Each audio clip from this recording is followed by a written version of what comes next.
Amen, amen. Est-ce qu'on est prêt pour la parole de Dieu? Est-ce que vous êtes prêts? Est-ce que vous êtes prêts? Dites amen bien. Jésus est mort et ressuscité. Le tombeau est vide. Dites amen bien. Le tombeau est vide. Et il est ressuscité pour que nous puissions régner. Alléluia. Et en ce dimanche matin, midi, je ne vais pas être long dans mon message, mais j'aimerais nous donner un message qui va nous révolutionner. Est-ce que vous êtes prêts pour la parole? Acclamons le Seigneur. Alléluia. Amen. Alléluia. Amen. Lisons la parole de Dieu dans 2 Rois.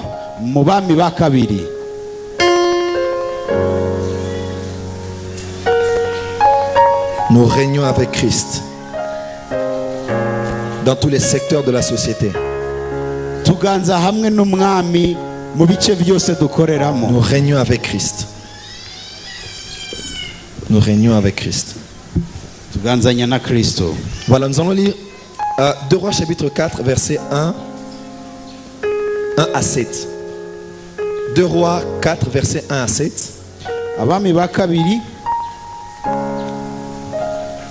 Igice ca kane umurongo w'indwi wa mbere gushika ku w'indwi. Mon interprète va lire pour nous. Abami ba kabiri igice ca kane umurongo wa mbere gushitsa ku w'indwi haravuga ngo bukeye haza umugore kuri Elisa, umugabo wiwe yari uwo mubiga ibyo kuvugishwa, aramutakambira ati umusavyi wawe ari we mugabo wanje yarapfuye, kandi urazi ko yubaha uhoraho, none utwishuza araje kandi agomba gutwara abahungu banje bombi ngo abagire abagurano biwe. Elisa aramubaza ati none no gukorera iki? Ndakubaza, hari ico woba ufise imuhira? Nawe ati umusavyi wawe ntaco mfise imuhira atarugwavya gutuvuta twa Elayo. Aramwishura ati genda urabe ivyo utira mu babanyi bawe biri gusa, kandi ntutire bike, uheze winjire mu nzu wiyugarane mwe n'abana bawe, ayo mavuta uyasuke muri ivyo bintu byose, ikintu cyose uko cuzuye urabe aho gitereka. Nuko avuye iyari abigenza kuno, ariyugarana bo n'abana biwe bamuhereza ivyo bintu nawe abisukamwo. Nuko bimaze kuzura abarira umwana atima ikindi, aramwishura ati nta kindi gisigaye. Ako kanya amavuta acareka kuza, maze aragenda abibarira wa muntu w'Imana, nawe aramwishura ati genda ushore ayo mavuta wishure umwenda wawe, ayasigaye agutungane n'abana bawe. Amen. Amen. Amen. Est-ce qu'on peut acclamer pour cette puissante parole de Dieu? Alors, aujourd'hui, alors que nous fêtons la résurrection de Christ, la Bible déclare nous sommes ressuscités avec lui, ou nous sommes assis avec lui dans les lieux célestes. C'est-à-dire que nous régnons avec lui. Au-dessus des autorités, au-dessus de ces nations, nous régnons avec Christ. Et aujourd'hui, je n'ai pas eu à cœur de parler de beaucoup de choses. J'ai eu à cœur de me focaliser sur un domaine dans lequel les chrétiens doivent commencer à régner.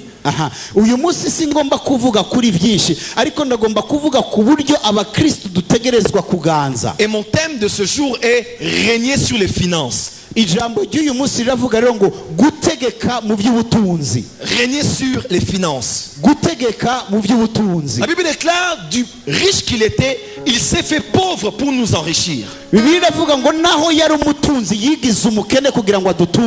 lorsque Jésus mourait à la croix, il ne mourait pas que pour nos péchés, il ne mourait pas que pour nos maladies, il ne mourait pas que pour vaincre la mort, il mourait aussi pour vaincre la pauvreté, afin que ceux qui vont croire en lui puissent prendre part à sa richesse.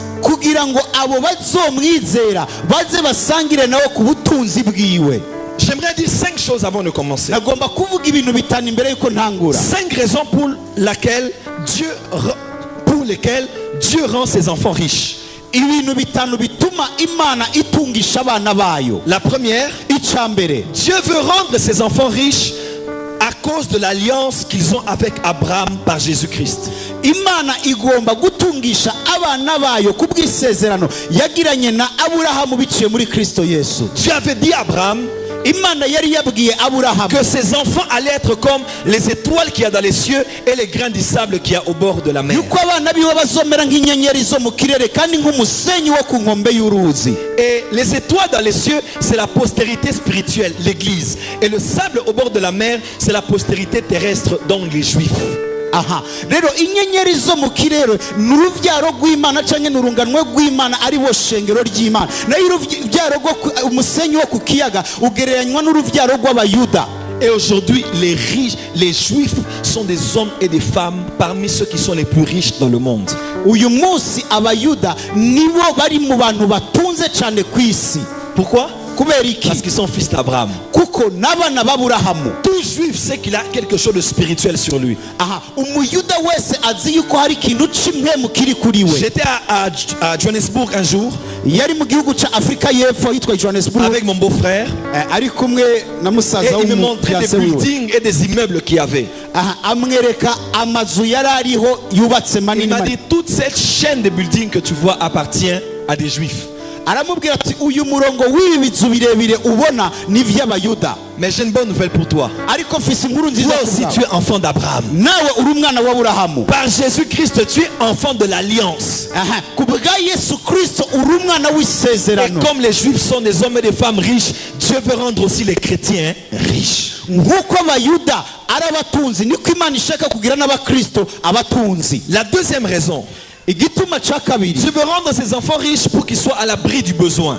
agomba guha abana biwe ubutunzi kugira ngo nihagira ico bifuza. David a dit, l'Éternel est mon berger et je ne manquerai de rien. Dawudi yaravuze ngo uhoraho niwe mwungere wanje kandi ntaco nzokena. Donc nous les chrétiens, on doit arriver au niveau où on ne manque plus de quoi que ce soit. On a tout pour nous, pour nos familles et pour subvenir aux besoins des autres autour de nous. Abakristo dutegerezwa gushika ku rugezo aho ataco tugikena ahubwo dutunze vyinshi dushobora guha imiryango yacu bene wacu n'abagenzi bacu. La troisième des raisons, Icagati Dieu gituma veut rendre cagatatu. riche pour financer son œuvre et l'évangile et le salut des âmes. Aha, igituma cagatatu Imana igomba kuduha ubutunzi kugira ngo dushigikire igikorwa cayo kubw'agakiza ka benshi bakiri mu vyaha. Dieu veut que les chrétiens aient beaucoup d'argent afin de faire avancer son royaume et pour que les âmes soient sauvées.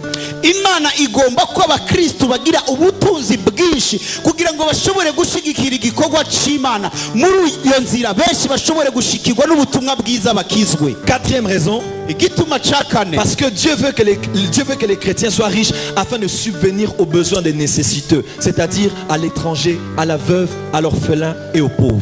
aha, Imana igomba guha ubutunzi abakristo kugira ngo bashobore gufasha babandi bita ngo nibanikora naco bifashije ari n'abanyamahanga bari mu gihugu. Et bientôt dans cette église, nous allons mettre un panier aussi de social. Nous allons voir comment le faire pour que nous puissions non seulement nous prier ici, mais aller de temps à autre à l'hôpital, voir les veuves, voir les orphelins, et que les veuves et les orphelins dans cette église ne manquent de rien. Ne manquent de rien.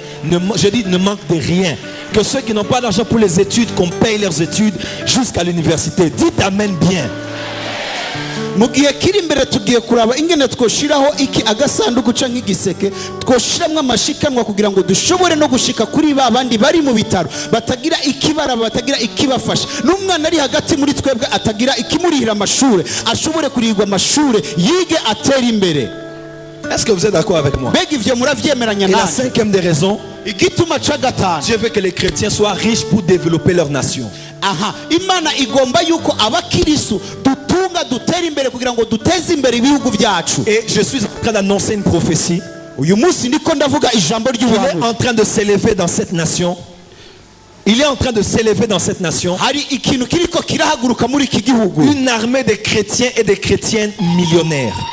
ingabo z'abakirisu batuba abamiliyoneri batunze amamiliyoni menshi. Je parle pas des millionnaires en francs burundais, je parle des millionnaires en euros, millionnaires en dollars, millionnaires dans ces monnaies-là. Yumvirize neza, siniko ndavuga amamiliyoni y'amarundi, ndavuga amamiliyoni y'amaero, y'amadolari, y'amafaranga y'amanyaburaya n'amanyamerika. Si tu fais partie de cette armée, dis amen bien. Yumviriza, ni waba wiyumva muri izo ngabo zigira zamutswe n'Imana, vuga amina kandi uvuge amina nziza. Donne-moi un amen très bien. Amina nziza. Si tu fais partie de ces gens, donne-moi un amen bien. Ni waba wiyumva muri abo bantu vuga ngo amen. Vous devez savoir ceci. Mutegerezwa kumenya iki. L'un des outils d'impact dans le monde s'appelle l'argent. Aha, kimwe mu bikoresho bifise ubushobozi kandi bikora kuri byinshi kwisi n'amafaranga. Il y a des gens tellement qui n'ont pas d'argent, ils ont l'habitude de dire l'argent ne fait pas le bonheur, l'argent c'est le diable, l'argent c'est la racine de tous les maux. Hari abantu kubera yuko atamafaranga bafise aho bicaye baba bayatuka bavuga ngo amafaranga ntaca maze, amafaranga azana ingorane, niyo nkomoko y'ingorane zose dufise. De 1, la Bible ne nous dit pas que c'est l'argent qui est la racine de tous les maux. La Bible dit c'est l'amour de l'argent qui est la racine de tous les maux. Bibiliya iravuga ngo amafaranga siyo mabi, ariko ubukunzi bw'amafaranga burengeje nibwo bubi. De 2, si vous dites l'argent ne fait pas le bonheur, pour être sincère, on ne peut pas aussi être dans un vrai bonheur sans argent. Uvuze yuko rero amafaranga nta munezero atanga, rero nta munezero wobamwo kandi udafise amafaranga. De 3, l'argent ce n'est pas Satan. Ubwa gatatu amafaranga si Satani. L'argent est neutre. Amafaranga arera niko novuga. Elle est neutre. Elle n'est ni mauvaise ni bonne. Umviriza, si mabi kandi si meza. Elle devient mauvaise si le cœur de la personne qui la reçoit est mauvaise.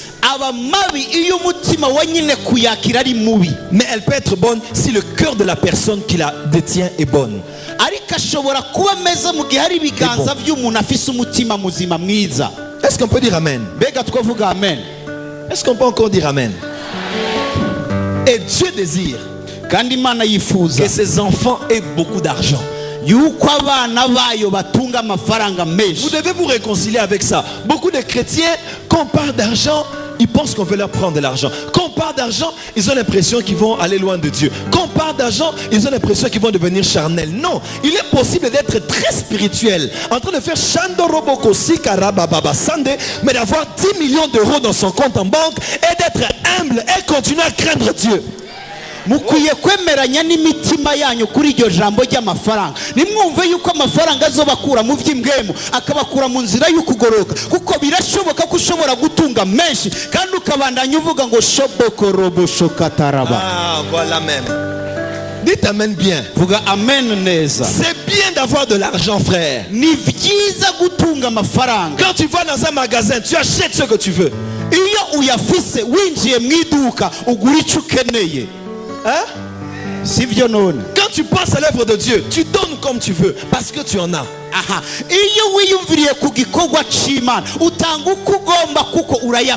Avoir beaucoup d'argent diminue la quantité des requêtes. Il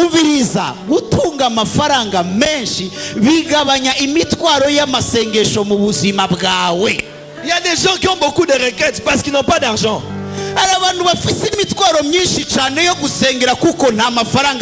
Une maman dans une église, une jeune fille est venue la voir.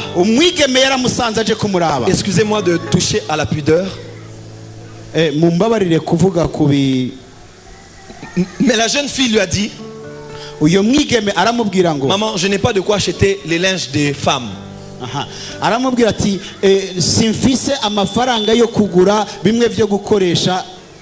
Et cette maman n'avait pas d'argent. Elle a commencé à prier: oh Jésus, Seigneur, donne l'argent à cette fille pour qu'elle achète les linges, Seigneur Jésus. Et un jour, elle est venue me le dire. Et ça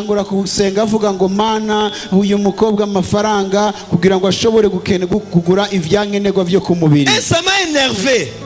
Cette maman ne devait pas prier. Cette maman devait exaucer sa prière. Hein?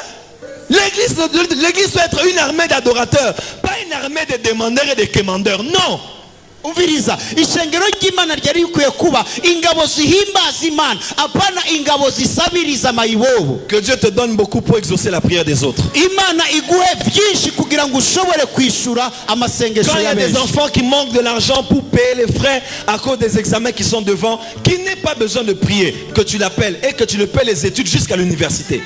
Iyo hariho abana badafise amafaranga yo kuriha amashure baje bagusanga ubarihire amashure kugira ngo ico kibazo nikibi cyo gusengera mu buzima bwabo. Est-ce que vous êtes d'accord avec moi? Mbega ivyo muravyemeranya Et nawe? Dieu dit aux enfants d'Israël, Kandi Imana ibwira abana les b'Isiraheli miens abiwanyu seront la tête bazoba umutwe et non la queue. apana umurizo. Il faut que parmi les hommes et les femmes les plus riches du monde, qu'on voit un chrétien, qu'on voit une chrétienne. Tu n'as pas dit amen. Qu'on voit un chrétien, qu'on voit une chrétienne. Umviriza mu bagore no mu bagabo batunze ku isi cyane hakwiye kubamwo abakirisu b'abagabo kandi akabonekamwo n'ab'abagore. Ushaka wovuga amen. Un jour j'étais en Afrique du Sud, Rimwe nari muri Afrika j'étais y'Epfo, en Éthiopie yari muri Ethiopia, et on était en transit. hanyuma ariko arengana muri ico gihugu. Tous les hôtels en Éthiopie étaient pris parce qu'il y avait des conférences avec les Nations Unies, tout ça. Amahoteli yose yari yuzuye kuko hari inama. Donc on devait dormir à l'aéroport. Il faisait froid. Bategerezwa kuryama ku kibuga c'indege kandi hari hakanye cyane. J'ai bu du thé chaud, j'ai bu du thé chaud. Je ne me réchauffais pas. J'ai voulu toucher au café, j'ai eu peur parce que moi je ne bois pas le café comme le bishop Charles qui boit beaucoup de café. Voilà. Donc yanyoye icyayi gishusha asubira kandi gishusha asubira kandi gishusha biranga yagerageza gukora ku ikawa bira kuko we ntanywa ikawa nka bishop et j'avais sommeil. kandi yarafise itiro Mais ryinshi je ne savais pas où dormir. ariko ntiyarafise aho aryama. Et je demandais à un monsieur, Abaza j'ai umugabo dit, il n'y a pas un endroit où dormir ici. mbega nta hariho ho Il kuryama. m'a dit oui. Aramubwira Il y a ati un seul hariho endroit dans l'aéroport. hari ahantu hamwe gusa ho kuryama mu kibuga c'indege. Vous connaissez les musulmans? Murazi abayisilamu Chaque fois qu'on veut construire un aéroport, igihe cyose bashaka kubaka ikibuga les c'indege grands hommes et femmes d'affaires riches des musulmans, abagore n'abagabo b'abagwizatunga b'abayisilamu ils parlent avec le gouvernement. bavugana n'ubutegetsi bwo muri ico gihugu. Et quand on construit l'aéroport, Iyo bubatse ikibuga c'indege on achète baragura des locaux bakagura ikibanza pour la prière. caho bubaka umusigiti mu kibuga c'indege. Dans les grands aéroports, vous allez voir ça. Pour la prière. Umusigiti waho basengera mu kibuga Il y en c'indege a à Djobour, il y en a partout dans le monde. ni henshi mu bibuga vy'indege ku isi.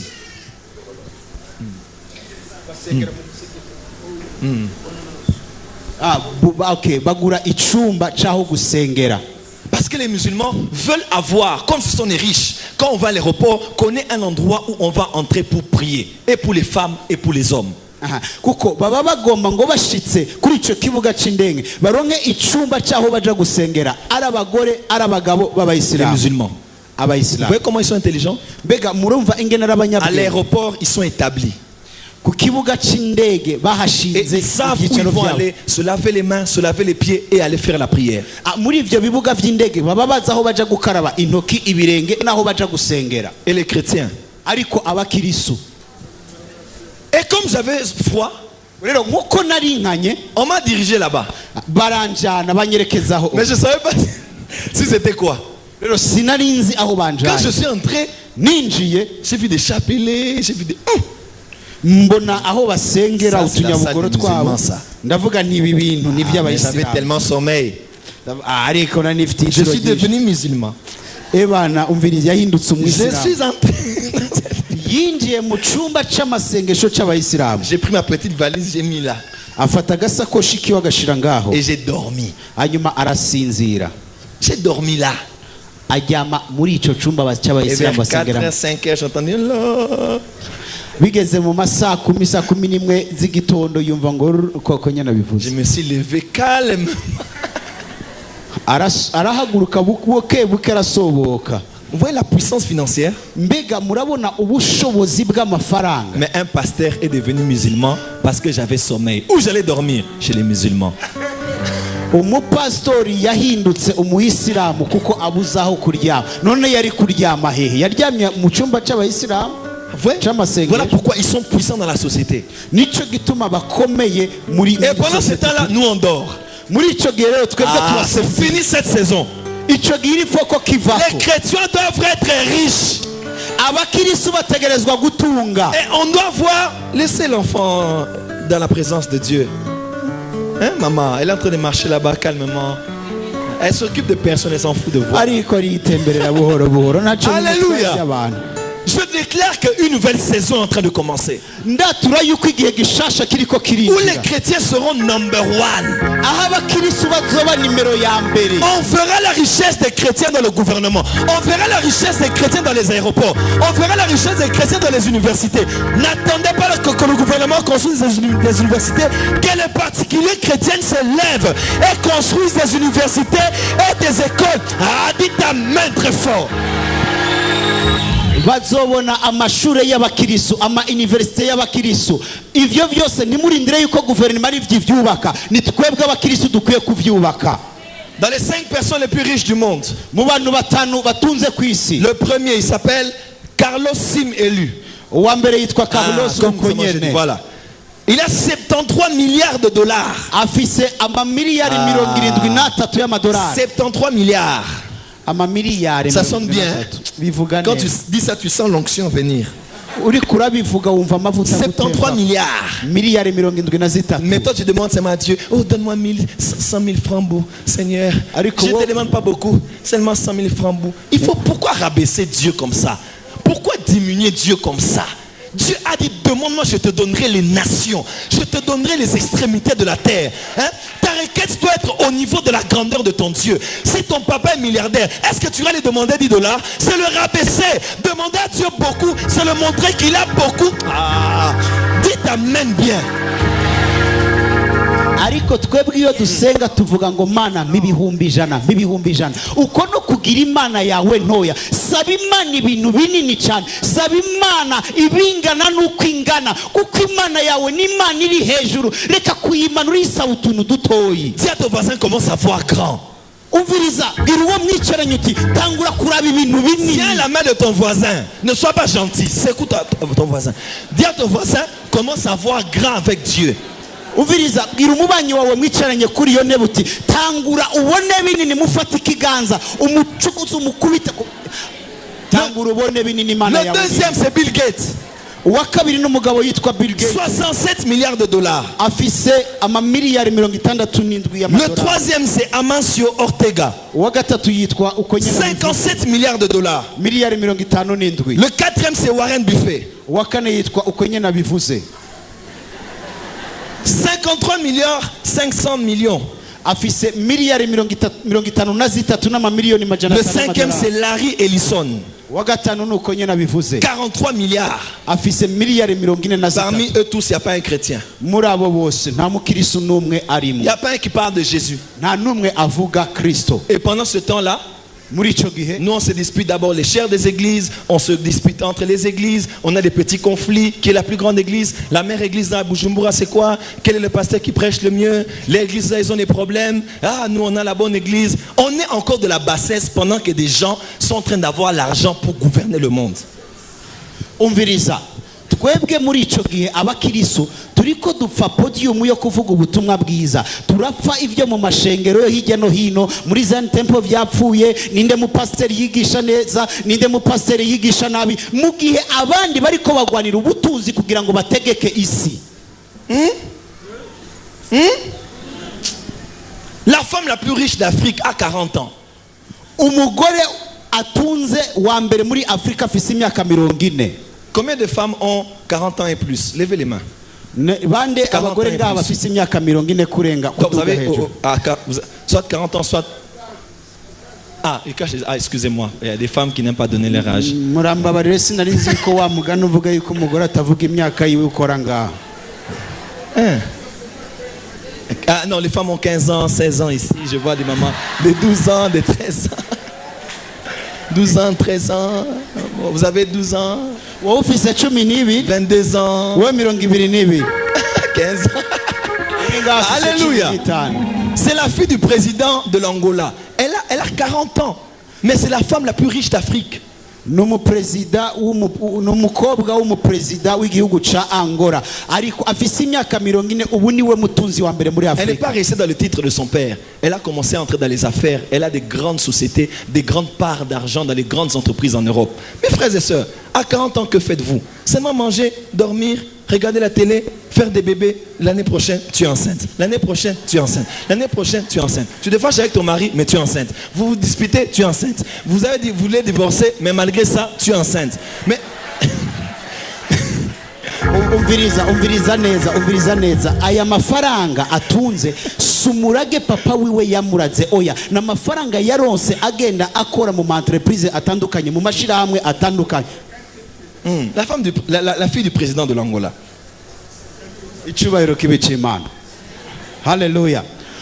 Uyo mukobwa n'umukobwa wa president wa Angola. Ubwo butunza tunze nibuva mu mafaranga papa we president wa Angola yamuraze oya yavuye mu bikorwa yagiye yikorera mu mashirahamwe atandukanye gushika kuri nosa. Ariko twebwe abagore tuba turiko turashwana akurondera ingene twotera imbere kandi muri uko gushwana tuvuga ngo dushaka kwahukana. Uyu mwaka tukaba turatwite, uyundi nawo tukaba turatwite, n'uwejo tukaba turatwite kandi turiko turavuga ngo tugomba kwahukana. Madame, vous avez de la valeur, vous avez de l'intelligence et vous pouvez être riche.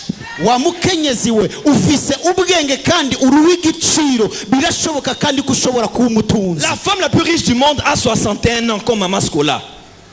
Aha, umukenyezi wa mbere atunze ku isi yose afise imyaka 61 na mama wacu ngaha 61 ans. 61. Et Mama Scola elle est en retraite. Mama Scola ari mu karuhuko k'akazi ubu ntagikora retraite. Et elle est la femme Liliane Bettencourt. Yitwa Liliane Bettencourt. Vous imaginez? Muribaza. Non, excusez-moi, c'est pas Liliane. Là, je parle de la femme noire la plus riche. Voilà.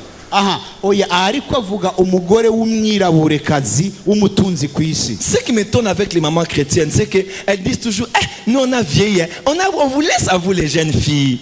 On a déjà fait notre temps. Pourquoi tu es en train tu es en train de te garer dans les garages comme ça avant? Alors qu'il y a d'autres femmes à 60 ans, 65 ans, 70 ans qui ont des idées, qui multiplient de l'argent et qui s'imposent dans le monde. Rero abamama barantangaza babakiriso baba bari kubabwira abakobwa babo ngo twebwe twarahejeje reka tubabise namwe mukore mugiye hari abandi bagifise imyaka 55 60 bakiriko baragona mbese na 70 kugira ngo bakore kandi ivyiyumviro by'abashobore kubishira mu bikorwa.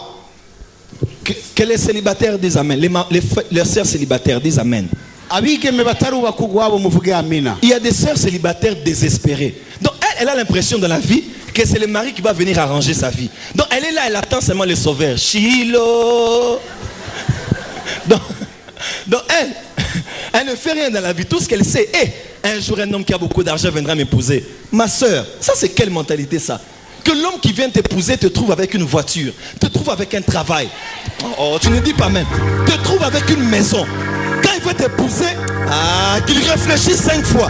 Il faut que tu as des doctorats, tu as des masters et tu as l'argent. Il faut que l'homme qui t'épouse puisse te mériter et non te ramasser parce que tu es désespéré. Il faut résumer. Hallelujah. Bashiki banje b'abakobwa bari ngaha batarubaka ugwabo babigeme ivyizigiro vyaratakaye basigaye baririmba ngo haleluya shiro basaba Imana kugira ngo barabe yuko hari umugabo yoza kubatwara kabamara ubukene bwabo. Oya va muri ivyo vyiyumviro ubwo n'ubwoko k'ibw'ivyiyumviro rondera icukora wigurongeza masters uzoza kugutwara naza gutoragure ahubwo azasanga ufise imodoka yawe uri n'icurico. Que les femmes célibataires disent amen. Est-ce que si une femme célibataire a une voiture, ça veut dire qu'elle est impudique?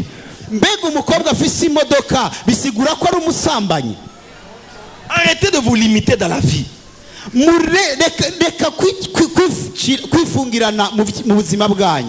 J'ai l'une de mes filles à Kinshasa. Dernièrement, elle était allée acheter 10 parcelles.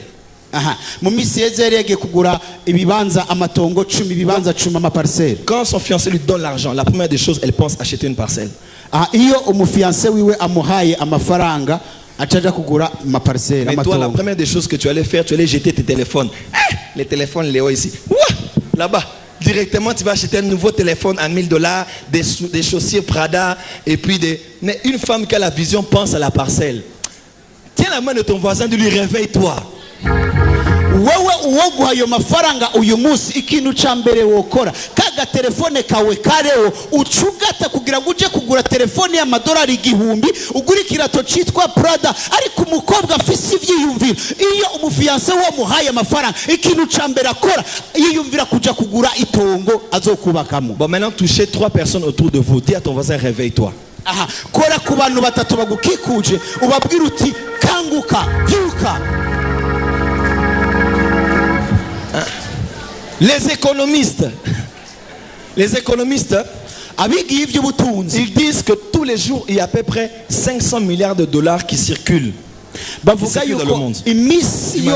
24 heures. Kumusi mu masaha 28 hariho amamiliyari 500 abariko arakora mu bantu agenda asirikira mu bantu. 500 milliards qui circulent dans les banques, dans les échanges, dans les bourses. 500 milliards chaque 24 heures. Aha. Mu mabanki muri aya mafaranga duhana iyo tugura ibintu agenda akora amamiliyari 500 y'amadolari. Et il y a des gens qui se distribuent ça. Les Microsoft, les riches, les grandes entreprises, les multinationales. Quand le soir arrive, avant d'aller dormir, ils ont déjà l'argent qui est entré. Mais toi, maintenant, tu te réveilles le matin. Tu as fait chic. Tu as dansé. Comment on appelle la danse ici? Hein? Silimba. Tu as sauté. Tu as commencé la journée, tu as fini la journée avec des dettes. C'est une malédiction. Il faut refuser ça. Il faut que toi aussi, même dans les 500 milliards là, tu aies même 10 milliards pour toi. Oh. Amen. Iyo kumugoroba hageze hariho amahinguriro canke amashirahamwe manini mwumva nka za Microsoft. Iyo hageze kumugoroba bobo imbere yuko guyaja kuryama baraba ku mabanki yabo bagasanga igiti girica ubutunzi bwabo ciyongeye mu gihe twebwe imbere yuko tuja kuryama tubanza turyamana ingorane tukavyukana ingorane twiriwe dusirimba gusa. Les chrétiens doivent commencer à régner sur les finances. Et Dieu dit, mon peuple périt faute de connaissance. Il y a des chrétiens qui sont trop spirituels. Ils craignent Dieu, ils servent Dieu, mais ils sont pauvres. C'est pas bien. Hariho abakirisu benshi b'abanyamwemu mu vy'imwemu bari hejuru bubaha Imana kandi basenga Imana ariko mu vyerekeye ivy'ubutunzi nabakene bo hasi. Et l'histoire qu'on vient de lire, c'est exactement cette histoire. Une femme veuve avec des enfants qu'on veut emmener en esclavage. Elle souffre et elle vit dans un stress terrible parce que son mari l'a laissée. Son mari est mort et la pire des choses, son mari était un serviteur de Dieu et il était un prophète. C'est pas normal? toteje umutima wiwe kubera umugabo wiwe yapfuye kandi apfa amusiganye amadeni. Mbega ivyo mwumva ari ibintu bisanzwe bikwiye bibere mu Kristo? Donc cet homme servait Dieu, mais il était pauvre, il a laissé sa femme et des dettes. C'est une malédiction. Uviriza, uyu mugabo yakorera Imana asiga umugore wiwe amusigaranye abana n'amadeni. Uyu n'umuvumo. Mais quand elle est venue voir le prophète, aujourd'hui c'est la première partie, dimanche prochain je vais continuer. Mais quand elle est allée voir le prophète, le prophète l'a dit, fais ceci, ceci, ceci, cela.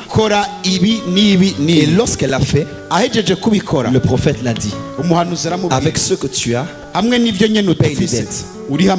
Chaque fois que tu as l'argent et que tu as des dettes, ne dépense pas pour tes besoins. Commence d'abord à payer les dettes.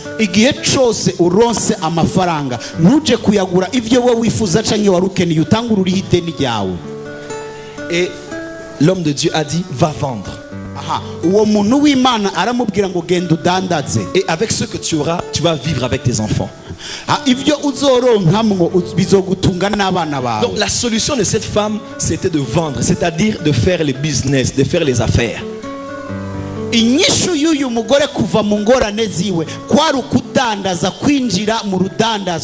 Dieu veut dire aux enfants de Dieu en ce jour, uyu munsi Imana igomba kubwira abana bayo muri iki Pour être à l'abri du besoin, il ne faut pas avoir une vie où tu ne dépends que de la main des gens qui doivent te donner et te donner. Si tu veux vivre et être à l'abri des dettes, il faut faire les affaires. kugira ngo ushobore kuva mu buzima bw'ubukene butuma utaronka icyo wifuza no kugira icyo ukoze aburudandazwa. Dis à ton voisin, qu'est-ce que tu vends dans ta vie?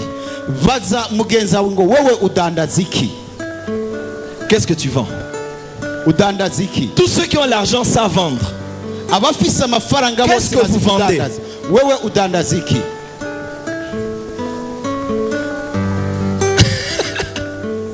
Oui. Ego. Soit tu vends des habits, Cyangwa udandaza impuzu, soit tu vends ton intelligence, cyangwa udandaza ubwenge bwawe. soit tu vends des instruments, tu vends des voitures, mais tu dois vendre quelque chose pour avoir.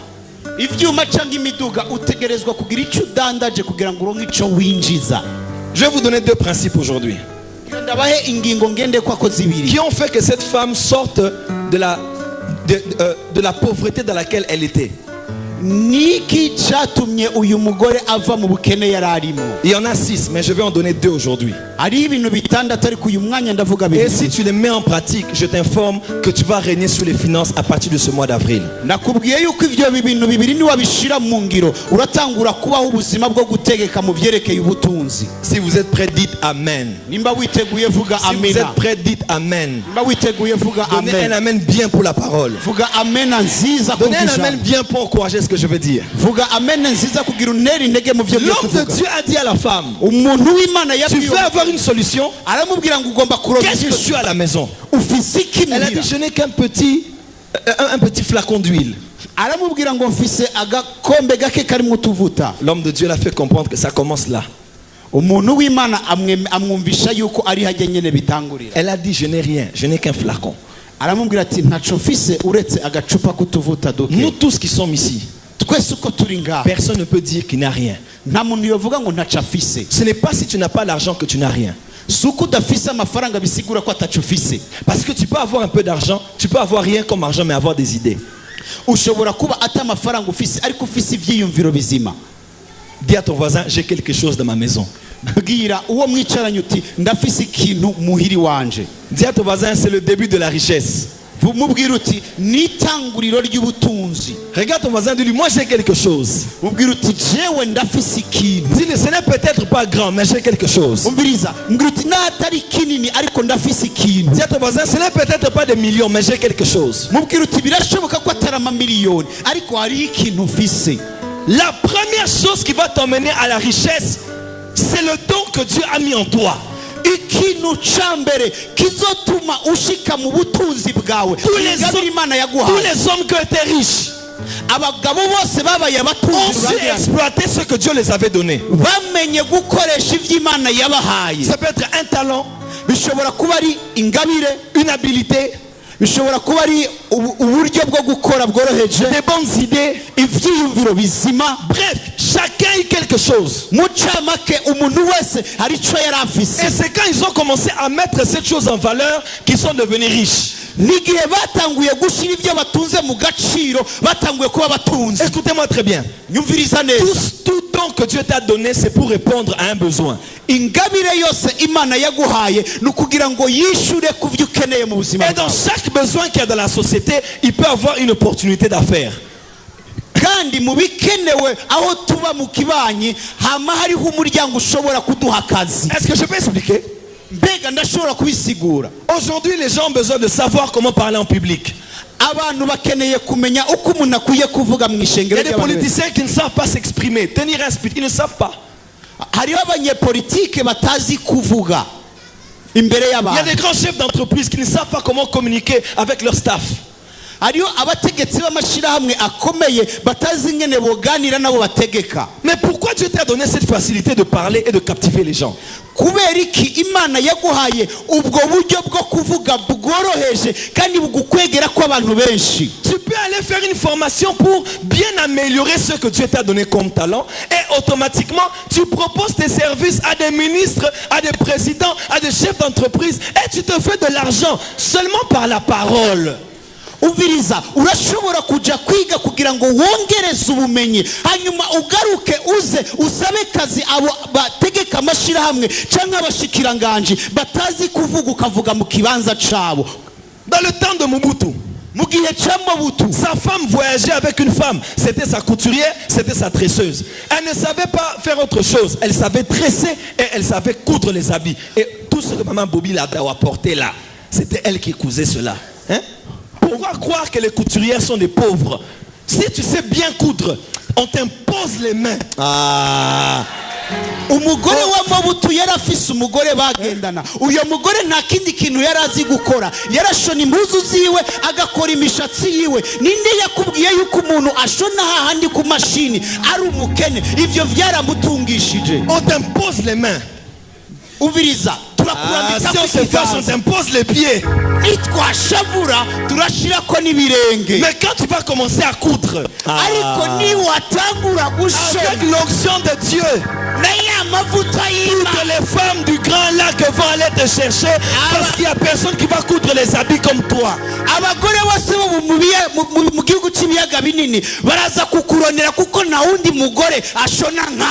Ce que tu fais, fais le bien. Si tu vends les beignets, prépare tellement bien les beignets que même les gens de loin iront manger tes beignets.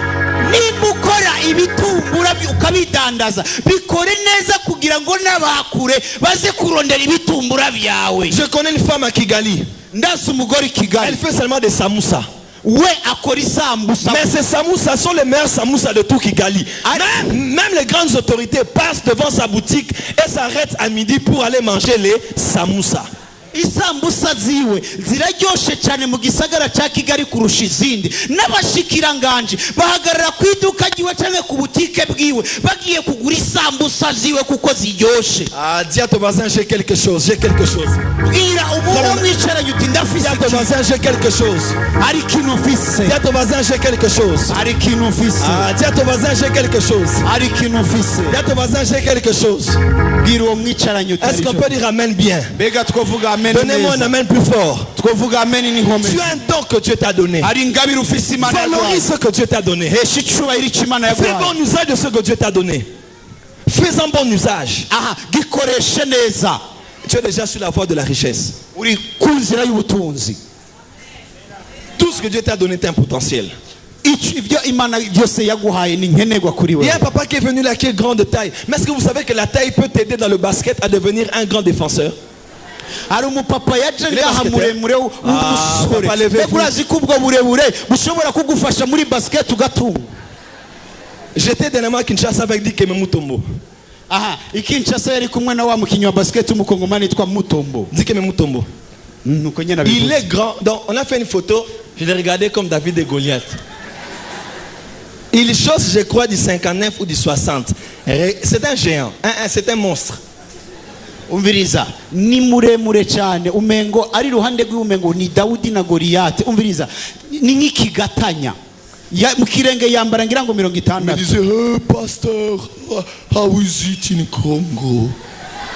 Yaramubaza ngo pastor mbega vyifashe gute muri Congo? Il marche comme quelqu'un qui veut tomber. Agenda nk'umuntu agomba gutera. Mais cette taille dont tu peux te moquer le donne des millions et des millions par mois. Des millions et des millions par mois. Il fait seulement bas et il bloque. Il fait seulement bas et il bloque. Il fait seulement bas et il bloque. Mon frère, même la taille que tu as, c'est un potentiel. Umviriza igihagararo ciwe ushobora kukirabuka gitwenga ariko we kimuha miliyoni. Iyo akina basket arasimba gutya agashiramo agapira canka akazibira baje kwinjiza bikamwinjiriza miliyoni. N'igihagararo cawe cyonyene kirashobora kugutungisha. Si je me fâche, je deviens mannequin aussi. We ashavuye yoca baba bandi bambara impuzu biyerekana abamaneke. Non, ma fiancée m'a donné la permission. Faut que je me fâche parce que même la taille que Dieu t'a donnée n'igihagararo cawe cyonyene peut être business. Gishobora kuba ikintu cyo kudandaza. Ego.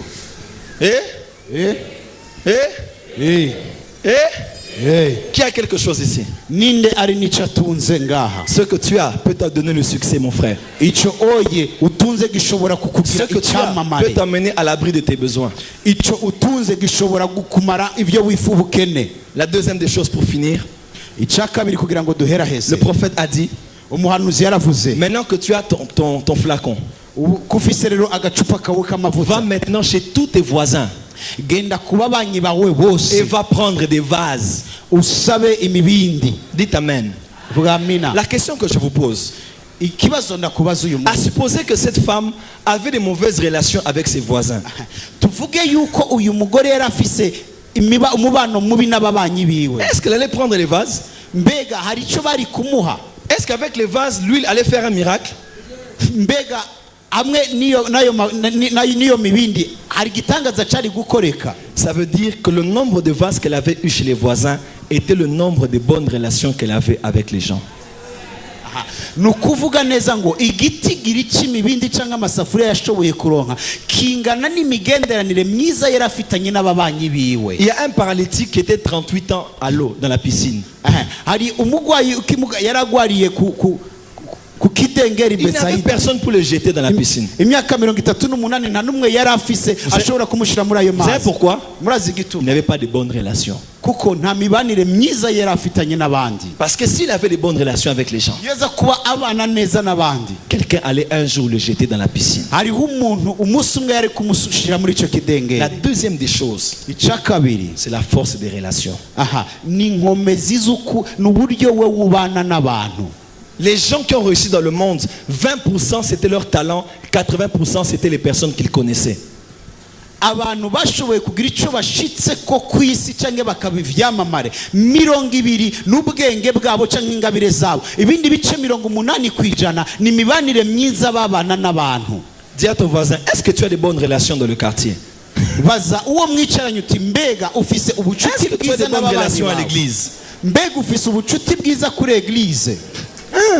Il y a des gens même à l'église quand ils viennent. Hey, Bishop Ribin, moi à l'église je ne viens pas pour les gens, moi je viens seulement pour Jésus. Quand je finis les cultes, je prends ma Bible, je mets là-bas, je ferme comme ça et je sors inde. Je ne cherche pas des problèmes des gens de l'église. Je sors, mon frère, ma soeur, tu vas mourir pauvre dans la vie.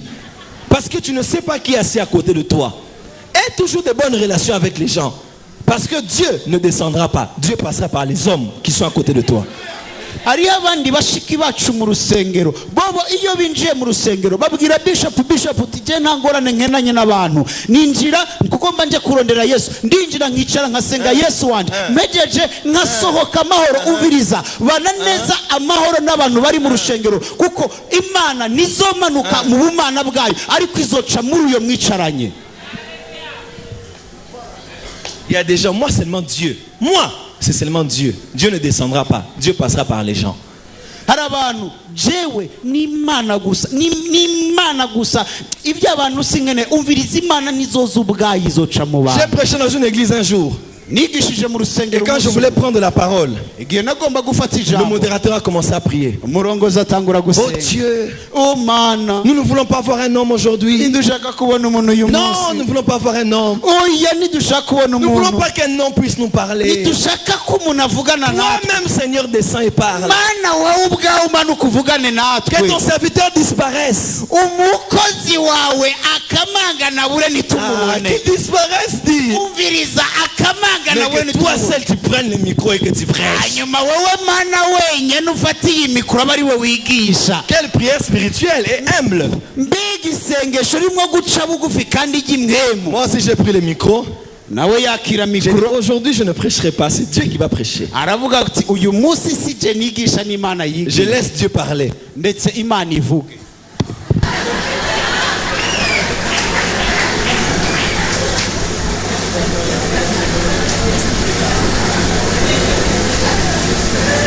Non, non, on n'est rien.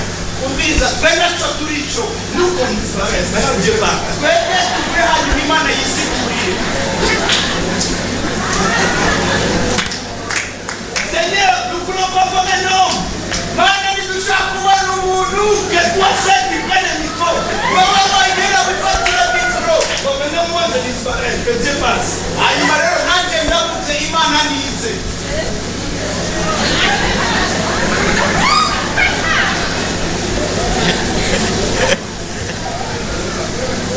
Quelle prière! Baby Seigneur, je vais dire cette prière. Imana ilishu Seigneur Shonya.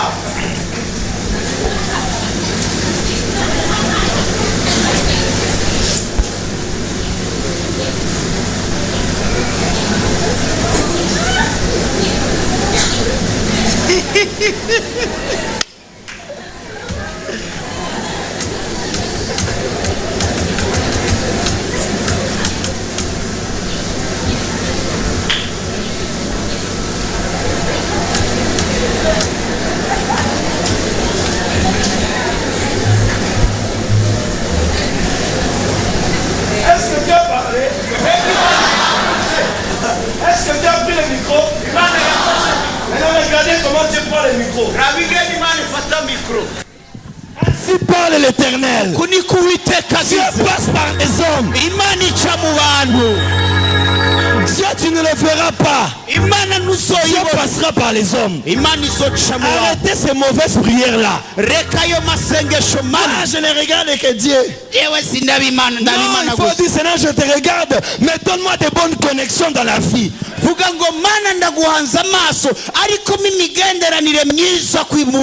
Ah, tu n'as pas dit Amen bien. Je déclare que ce mois d'avril pour toi, c'est le mois de connexion en or. Je ne vois personne, je ne vois personne. Voilà, je commence à voir là-bas, je commence à voir quelqu'un. Voilà, je vois encore des gens ici, je vois des gens ici. Voilà, je vois encore des gens ici. Voilà, je vois. Je déclare pour le mois d'avril, ce mois est un mois de connexion. Dieu va faire entrer dans ta vie des gens qui vont te prendre du minimum et t'emmener au maximum.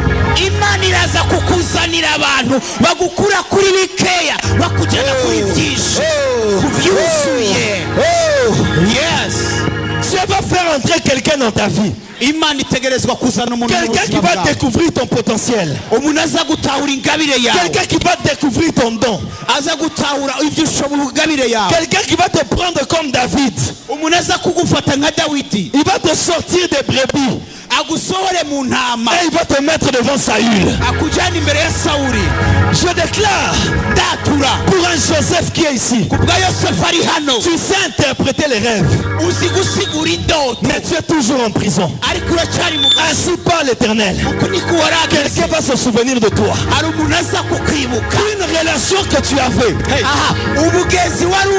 bonne relation que tu avais, va voir un besoin qui est à quelque part. Il va te prendre de la prison pour t'amener chez le roi. Ce qui est de drôle, c'est que Joseph a pris son petit déjeuner en prison, mais il a dîné dans la maison du roi.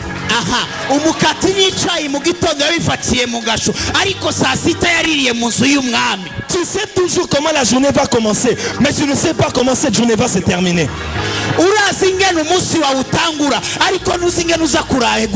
Tu sais comment cette semaine a commencé, mais tu ne sais pas comment cette semaine va s'achever. Tu sais comment cette année a commencé, mais tu ne sais pas, tu ne sais pas comment cette année va se terminer.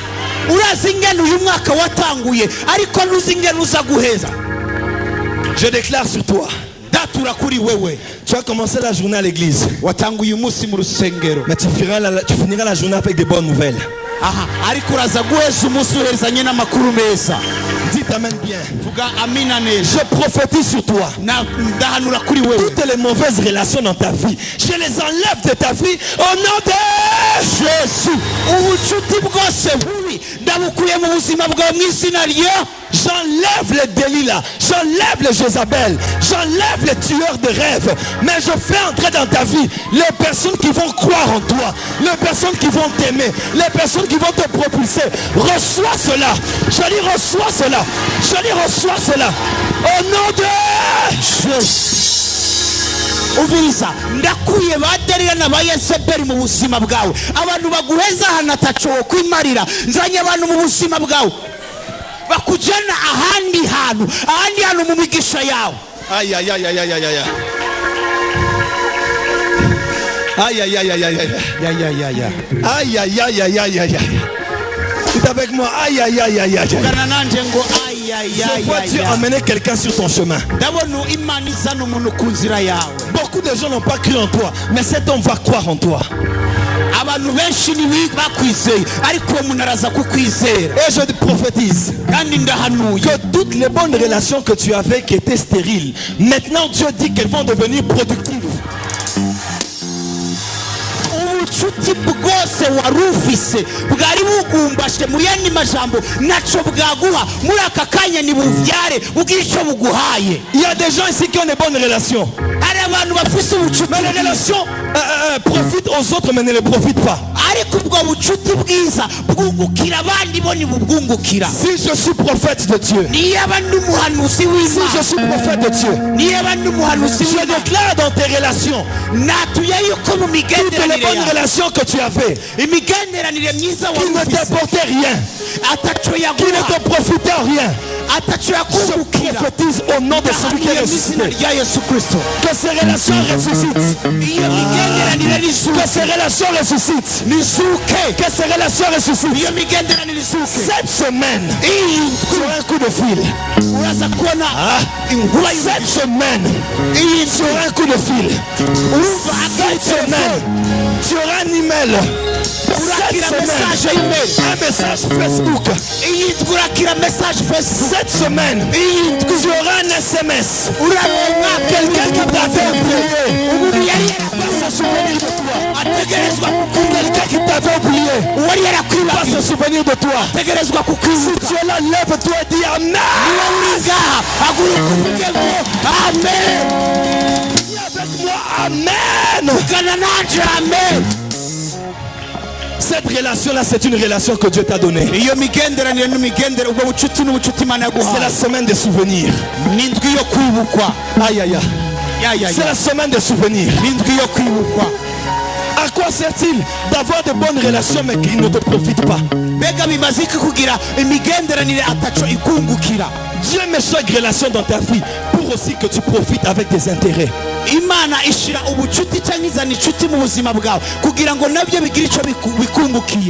Ton meilleur ami, je prophétise sur toi. Je bénis cette semaine qui commence pour toi. Oh my God. Je sens l'onction sur moi. Dieu est présent dans cette maison. Dieu est présent en ces moments. Dieu est en train de ressusciter une relation financière. Il y a quelqu'un qui va être une grande bénédiction financière pour toi.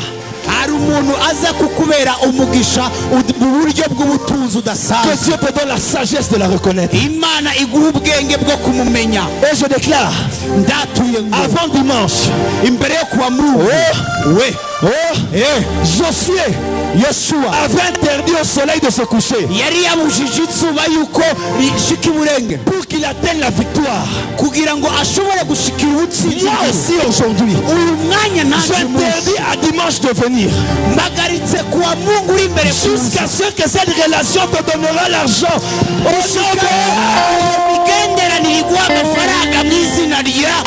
Si tu le crois, dis 7 fois Amen. Amen. Amen. Amen. Amen. Amen. Amen. Amen. Poussez les cris de joie. Amen. Mettez vos mains sur vos têtes. Commence à déclarer sur ta vie. Commence à bénir ta vie. Déclare la richesse. Déclare la prospérité. Dieu aussi un fils d'Abraham. Dieu appelé à être riche pour que les âmes soient gagnées, pour que la nation soit développée. C'est ton temps. C'est ta saison. Aïe. Même les relations que tu avais, qui te profitaient, maintenant elles vont te profiter beaucoup plus que ce que tu as reçu durant toutes ces années.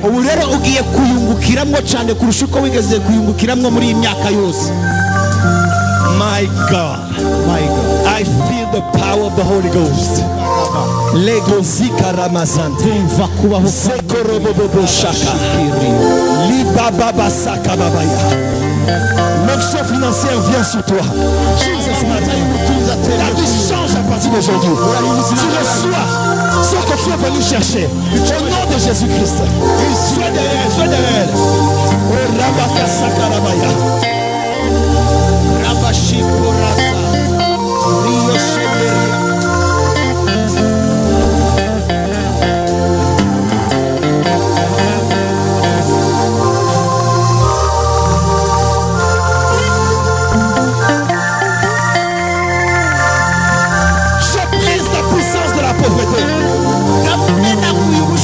Je brise la malédiction de la pauvreté. Je brise les liens de dette. Voilà une femme sensible. Voilà une femme sensible. Elle sait que l'atmosphère a changé. La sensibilité est prophétique. La puissance de Dieu est là. Oh my God. La puissance de Dieu est là. La puissance de Dieu est là. Ce qui est impossible devient possible. Ce qui était difficile devient facile. Car nous sommes dans la présence du roi de gloire. Au nom de Jésus-Christ. Regardez la sortie s'il vous plaît. Étendez vos deux mains. C'est par cette porte que tu es entré pour écouter le message. Je déclare que tu sors de cette porte pour aller vaincre. Tu sors de cette porte pour aller gagner. Tu sors de cette porte comme un champion. Dieu te donne la sensibilité de reconnaître où se trouve l'argent.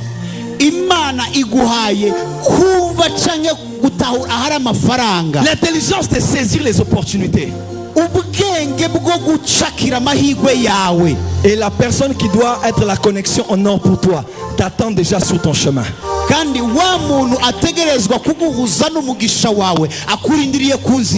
Cette semaine est ta semaine. Cette journée est ta journée. Si vous avez laissé la maladie à la maison, vous allez trouver la santé. Dieu va bénir votre départ. Il va bénir votre arrivée. Et à 16h30 nous serons ici. Si nous avons cru en cette parole et que nous régnons sur les finances, j'aimerais alors qu'on acclame, on pousse des cris de joie.